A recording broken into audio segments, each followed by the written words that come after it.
Proportionate deduction అర్థం అవ్వాలంటే హాస్పిటల్‌లో బిల్ ఎలా వేస్తారో తెలియాలి. హాస్పిటల్స్‌లో ప్రైజింగ్ సిస్టమ్ ఎలా ఉంటుందంటే, మీరు తీసుకునే రూమ్‌ని బట్టి మిగతా అన్ని ఖర్చులు మారిపోతాయి.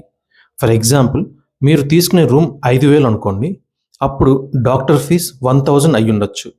అదే మీరు తీసుకునే రూమ్ 10,000 అయితే అదే డాక్టర్ అదే ట్రీట్మెంట్‌కి ఫీజు మాత్రం 2,000 అయ్యుండొచ్చు. Surgery charges, operation theatre fees అన్నీ కూడా మీ రూమ్ రెంట్‌తో పాటే డబుల్ అయిపోతుంటాయి. నార్మల్ హోటల్‌లో తీసుకునే వాటర్ బాటిల్ రేట్‌కి, 5 స్టార్ హోటల్‌లో తీసుకునే వాటర్ బాటిల్ రేట్‌కి డిఫరెన్స్ ఎలా ఉంటుందో అలానే. ఇన్స్యూరెన్స్ కంపెనీస్ ఏం చేస్తాయంటే, మీరు తీసుకున్న రూమ్ రెంట్ లిమిట్ కంటే 2 టైమ్స్ ఎక్కువ ఉంది కాబట్టి, కేవలం రూమ్ రెంట్ మాత్రమే కాదు, డాక్టర్ ఫీజ్, ఆపరేషన్ కాస్ట్ అన్నిట్లోనూ సగం మాత్రమే అప్రూవ్ చేస్తామంటారు.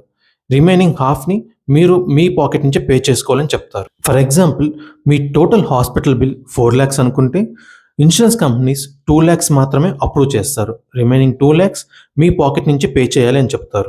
చూసారు కదా! ఒక చిన్న రూమ్ రెంట్ క్లాజ్ వల్ల మీరు భారీగా నష్టపోతారు.